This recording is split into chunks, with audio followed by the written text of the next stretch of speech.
YouTuber Rajan ജോസഫിനെ Adoor police വീണ്ടും arrest ചെയ്തു. ജാമ്യത്തിലിറങ്ങിയ ശേഷം കോൺഗ്രസ് പത്തനംതിട്ട ജില്ലാ പഞ്ചായത്ത് അംഗം ശ്രീനാദേവി കുഞ്ഞമ്മയെ അപമാനിച്ചു എന്നതിനാണ് കേസ്. സാമൂഹിക മാധ്യമങ്ങളിലൂടെ തന്നെ അപകീർത്തിപ്പെടുത്തുന്നതായി കാട്ടി ശ്രീനാദേവി കഴിഞ്ഞ ദിവസം പോലീസിന് പരാതി നൽകിയിരുന്നു. നിതിൻ തോമസ് ആണ് വിവരങ്ങളുമായി ചേരുന്നത്. നിതിൻ, ഇയാളുടെ അറസ്റ്റ് സമൂഹ മാധ്യമങ്ങളിൽ വലിയ തോതിൽ ചർച്ച ചെയ്യപ്പെട്ടതാണ്. മാത്രമല്ല നേരത്തെ തന്നെ നിരവധി പരാതികളുണ്ട്. ഇപ്പോൾ UDF-ലെ നേതാക്കളെ LDF-ലെ നേതാക്കളെയൊക്കെ ആക്ഷേപിച്ച് മോശം വാക്കുകൾ ഉപയോഗിച്ച് വീഡിയോ ചെയ്തു എന്ന പരാതി പോലീസിന് മുൻപിൽ നേരത്തെ ഉണ്ടായതാണ്. ഇപ്പോൾ രണ്ടാമത്തെ അറസ്റ്റ് ഉണ്ടായ പരാതിയുടെ ഉള്ളടക്കം എന്താണ്?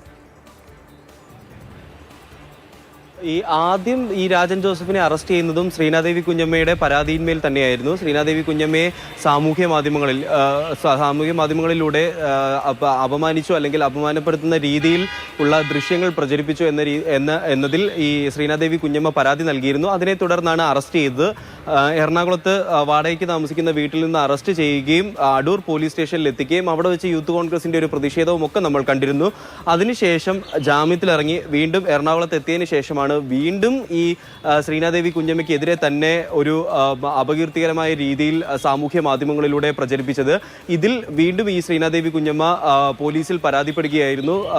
നമുക്കറിയാവുന്ന പോലെ തന്നെ പത്തനംതിട്ട ജില്ലാ പഞ്ചായത്ത് അംഗമാണ്, പള്ളിക്കൽ ഡിവിഷനിൽ നിന്നുള്ള അംഗമാണ് ശ്രീനാദേവി കുഞ്ഞമ്മ. ഇവരുടെ പരാതിയിന്മേലാണ് ഇപ്പോൾ വീണ്ടും പോലീസ് കസ്റ്റഡിയിൽ എടുത്തിരിക്കുന്നത്. എറണാകുളത്തു നിന്ന് തന്നെയാണ് ഇദ്ദേഹത്തെ വീണ്ടും കസ്റ്റഡിയിൽ എടുത്തിരിക്കുന്നത്. ഇപ്പോൾ പോലീസ് സ്റ്റേഷനിൽ എത്തി വിശദമായിട്ട് മൊഴി എടുത്തുകൊണ്ടിരിക്കുകയാണ്. അതിനുശേഷം കോടതിയിൽ ഹാജരാക്കും.